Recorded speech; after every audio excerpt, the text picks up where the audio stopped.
Detail ഞാൻ സംശയം വരുന്നത് ഇതൊരു കോട്ട ടൈപ്പ് ഫാബ്രിക് ആട്ടോ. സിൽക്കി കോട്ടയുടെ ഒക്കെ വേറൊരു മെറ്റീരിയൽ.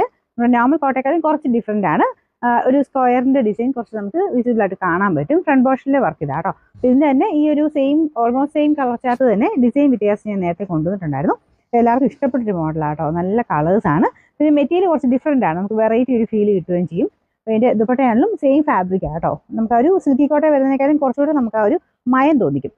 ഭയങ്കരമായിട്ട് അങ്ങനെ പറന്ന് നിൽക്കുന്ന രീതിയിൽ ചെറുതായിട്ട് നമുക്കൊരു മയമുള്ള സൈസ് മെറ്റീരിയലാണ്. അപ്പോൾ ഇതിൻ്റെ ഒരു ലൈറ്റ് ബ്ലൂവിൽ പീച്ചിൻ്റെയും ഡാർക്ക് ബ്ലൂവിൻ്റെയും കോമ്പിനേഷനിലാണ് വർക്ക് കൊടുത്തേക്കുന്നത്. ഈ ഓക്കോഷൻ്റെ ഡിസൈൻ ആട്ടോ ഇത്. അത്യാവശ്യം ലെങ്ത്തും ഉണ്ട്. ബോട്ടം വരുന്ന സാറ്റിൻ സിൽക്കിൽ സെയിം മെറ്റീരിയൽ, സെയിം കളർ തന്നെ. നമ്പർ വരുന്നത് G799. നമുക്ക് രണ്ടാമത്തെ ഷെയ്ഡ് വരുന്നത് നല്ലൊരു ലാവണ്ടർ ഷെയ്ഡ് ആട്ടോ. സെയിം ഡിസൈൻ തന്നെയാണ്, വേറെ വ്യത്യാസമൊന്നുമില്ല. ദുപ്പട്ടയും സെയിം മെറ്റീരിയൽ തന്നെ. അപ്പോൾ ഇതിനും ആ ഒരു സോഫ്റ്റ്നെസ് ഉണ്ട്. ഭയങ്കരമായിട്ട് ഒന്നും കിടക്കുന്നതല്ല, പക്ഷേ എന്തായാലും കാണാൻ ഒരു പ്രത്യേക ഭംഗിയുള്ള മെറ്റീരിയലാണ്.